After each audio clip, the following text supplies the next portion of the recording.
adabnuma.com में अदीबों को, शायरों को, नस्ल-निगारों को, अफसाना-निगारों को जमा किया जा रहा है। और मेरी ख्वाहिश ये कि आप हज़रात जो कि कंप्यूटर की नॉलेज रखते हैं, आप जाएँ देखें उसमें क्या तरक्की हो रही है। और इससे पहले कि मैं मुशायरे का आगाज़ करूँ, मैं खलीलुर रहमान से गुजारिश करूँगा 1 मिनट के लिए आए और कम से कम छोटा सा उसका तारुफ या कम से कम आप हज़रात का शुक्रिया अदा करें। जनाब, ये जो है ना, ये वकील भाई ने अदबनुमा के बारे में कुछ ज़्यादा ही बोल दिया है। अभी ये बुनियादी बिल्कुल शक्ल में है, तो आप लोग जाके इसको अगर तो तवक़्क़ात रख के देखेंगे ज़्यादा मायूसी होगी। तो इसको आप देखिए और इसमें बताइए क्या कमी क्या खामी है। इस पर कम से कम 2 साल लगेंगे इसको एक जगह पे लाने के लिए। इसके अंदर जो भी लिखने वाले, लोकल लिखने वाले हमारे अमेरिका के अंदर हैं और कनाडा के अंदर हैं, सबसे पहले हर एक का कलाम, हर एक की जो कुछ ये जो लिखा जाएगा हम डाल देंगे। सबसे सारे शायर, अदीब, दानिश्वर, उनकी जो किताबें छप चुकी हैं, पूरी किताबें वहाँ मौजूद होंगी। जो वो ताज़ा कलाम लिखेंगे वो भी हम इंशाल्लाह पोस्ट करेंगे। और इंशाल्लाह कोशिश करेंगे कि हम USA और कनाडा कम से कम इसको पहले फोकस करेंगे। साथ में जो हमारा क्लासिकल अदब है वो हमने 2 लाख पेजेस डाल दिए ऑलरेडी। आप वहाँ पे फैज़ पूरा पढ़ सकते हैं, गालिब पढ़ सकते हैं, आप 2 लाख पेजेस हैं ऑलरेडी। लेकिन उसकी डिज़ाइनिंग में बहुत सारी खामियां हैं। जब आप देखेंगे तो एक चीज़ हो सकता है कि आपको समझ में नहीं आए कि उसको कौन सी चीज़ कहाँ चली गई है, क्योंकि इसके लिए हमारे पास रिसोर्सेज हैं बहुत ज़्यादा लिमिटेड।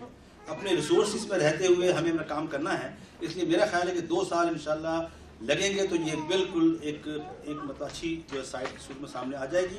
अदबनुमा के अंदर हम कलमकार के नाम से डायरेक्टरी तरतीब दे रहे हैं। अमेरिका का और कनाडा का हर लिखने वाला वो कालम लिख रहा हो, शायरी कर रहा हो, अफसाने लिख रहा हो, उनका जना तारुफ, उनका गोशा, उनके बारे में मुकम्मल मालूमात होगी उसके अंदर।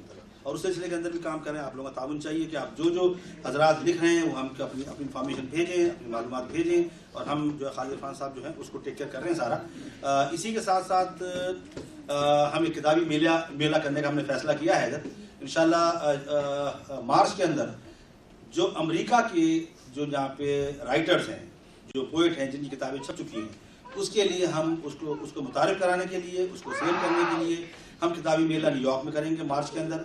और साथ में जो पाकिस्तान का अदब है, पाकिस्तान का लिटरेचर है, जो किताबें हम लिटरेचर पे है उसकी भी हम वहाँ पे सेल लगाएंगे और कॉस्ट पे लगाएंगे, और अपने शायर, अदीब और जो उसका दानिश्वर है उनको मुतारिफ करवाएंगे। तो ये काम है जिसके एक तवील अरसा करना है।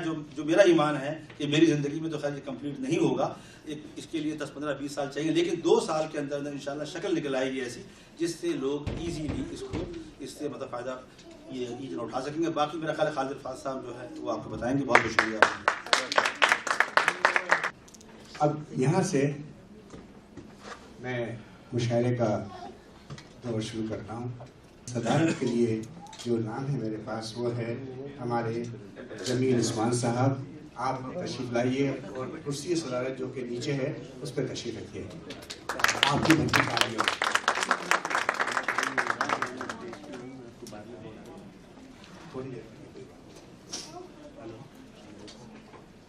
मैं जनाब खालिद इरफान साहब से गुजारिश करूंगा कि तशरीफ लाइए, तशरीफ लाएं। मोहतरम अहमद मुबारक साहब न्यूयॉर्क से,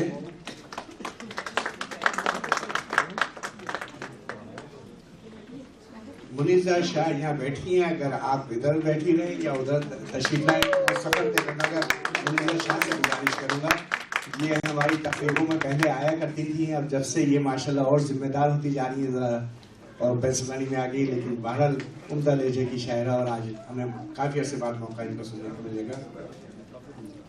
मोहतरम मसरूर जावेद साहब,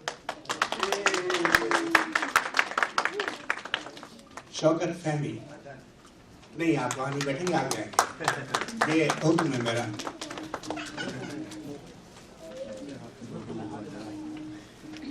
हमारे डॉक्टर सईद नकवी साहब। तो आइए मैं अपनी चंद शेर, देखिए मैं जो मेरी छोटी मोटी किताब थी वो भी भूल आया हूँ मेरे पास।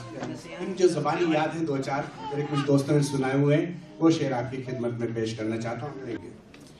तो इजाज़त है आपकी, आप हजरात, मैं ज़्यादा देर आपकी महफिल में रहूँगा, लेकिन 3-4 अशार जो मैंने अभी मतलब पुरानी गज़ल है लेकिन अभी लिख सका, तो ये है कि गुलशन में थी बहार अभी कल की बात है, गुलशन में थी बहार अभी कल की बात है, हर शय थी मुश्क बार अभी कल की बात है। हर शय थी मुश्क बार अभी कल की बात है। और शेर मिलाए जाओ के मैं चुप हुआ तो बोल उठी दिल की धड़कनें। मैं चुप हुआ तो बोल उठी दिल की धड़कनें। था दिल पे इख्तियार अभी कल की बात है। मैं चुप हुआ तो बोल उठी दिल की धड़कनें। था दिल पे इख्तियार अभी कल की बात है। और कि मैंने कहा कि आपसे मुद्दत हुई मिले। शहजाद ये आपके लिए शेर है और वाकई बड़े दिनों के बाद आप मुझसे मिले। मैंने कहा कि आपसे मुद्दत हुई मिले। कहने लगे कि यार कहने लगे कि यार अभी कल की बात है। कहने लगे कि यार अभी कल की बात है। जो चल रहा है आज बड़ी तमकनत के साथ। जो चल रहा है आज बड़ी तमकनत के साथ। गिरता था बार बार अभी कल की बात है। जो चल रहा है आज बड़ी तमकनत के साथ। गिरता था बार बार अभी कल की बात है। गुलशन में थी बहार अभी कल की बात है। ख़वातीन हज़रात, मैं न्यूयॉर्क से थोड़ी देर पहले एक हमारे शायर तशरीफ लाए हैं। मेरी गुजारिश है कि अपने ताज़ा कलाम से हमें मुस्तफ़िज़ करें। जनाब मसरूर जावेद साहब, वकील भाई आपकी इजाज़त पेश करना चाहता हूँ कि सूरज के डूबने को समंदर नहीं रहा। सूरज के डूबने को समंदर नहीं रहा।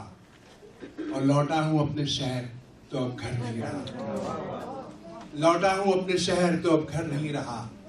दरवाजा भी वही है गली भी वही मगर। दरवाजा भी वही है गली भी वही मगर। चिलमन से झांकता हुआ मंजर नहीं रहा। चिलमन से झांकता हुआ मंजर नहीं रहा। और या तो मेरे जुनून पे तरस खा रहे हैं लोग। या तो मेरे जुनून पे तरस खा रहे हैं लोग। या शहर भर में एक भी पत्थर नहीं रहा। या तो मेरे जुनून पे तरस खा रहे हैं लोग। या शहर भर में एक भी पत्थर नहीं रहा। और मुद्दत से मिलने आया नहीं वो खुलूस से। मुद्दत से मिलने आया नहीं वो खुलूस से। लगता है आस्तीन में खंजर नहीं रहा। लगता है आस्तीन में खंजर नहीं रहा। और मसरूर रास आ गई क्या दोपहर तुम्हें। मसरूर रास आ गई क्या दोपहर तुम्हें। या धूप का वो पहला सा तेवर नहीं रहा। या धूप का वो पहला सा तेवर नहीं रहा। दरवाजा भी वही है गली भी वही मगर। चिलमन से झांकता हुआ मंजर नहीं रहा। वकील भाई ने ताज़ा की शर्त लगाई थी तो ताज़ा बदल के 2-4 शेर शौकत देंगे।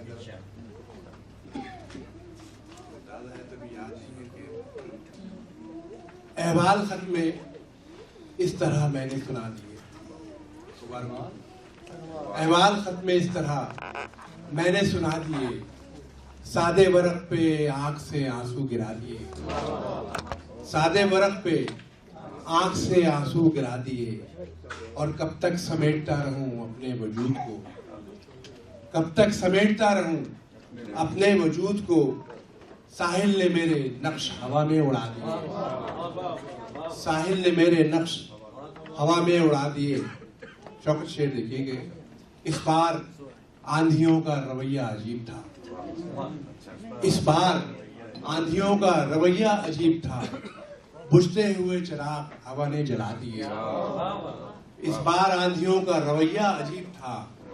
बुझते हुए चिराग हवा ने जला दिए। और अंदर का खौफ मुझको कहीं मार ही न दे। अंदर का खौफ मुझको कहीं मार ही न दे। मक्तल में जाके हाथ खुद ऊपर उठा दिए। मक्तल में जाके हाथ खुद ऊपर उठा दिए। और चेहरे की झुर्रियों में उलझकर निगाह ने। चेहरे की झुर्रियों में उलझकर निगाह ने आईने की जबान पे ताले लगा दिए। आईने की जबान पे ताले लगा दिए। और पत्थर तो इंतजार में आदर के थे मगर।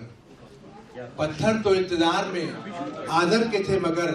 लोगों ने बुत अना के जहां में बना दिए, लोगों ने बुत अना के जहां में बना दिए। और शेर देखिए कि तकसीम जायदाद में बेटे को घर मिला, तकसीम जायदाद में बेटे को घर मिला, फुटपाथ पे तो बाप ने डेरे सजा दिए, फुटपाथ पे तो बाप ने डेरे सजा दिए।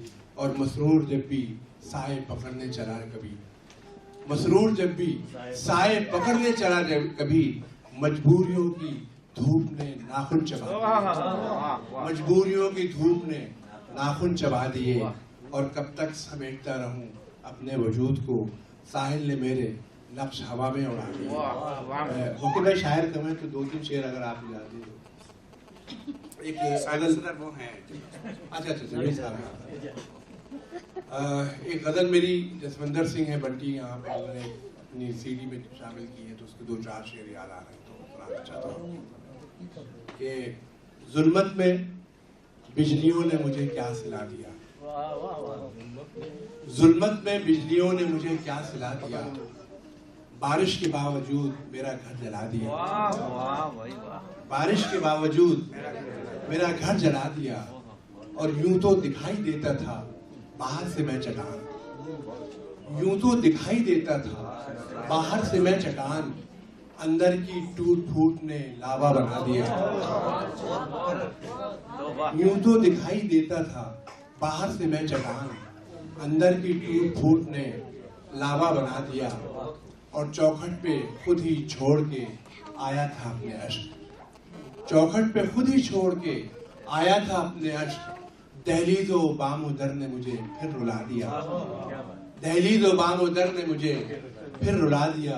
और कल शब जो आई मुझको घड़ी 2 घड़ी की नींद, कल शब जो आई मुझको घड़ी 2 घड़ी की नींद, ख्वाबों के दलदले ने मुझे फिर जगा दिया, ख्वाबों के दलदले ने मुझे फिर जगा दिया। और दुख की सियाह रात में आया है याद वो, दुख की सियाह रात में आया है याद वो, मसरूर मैंने गम का दिया फिर जला दिया।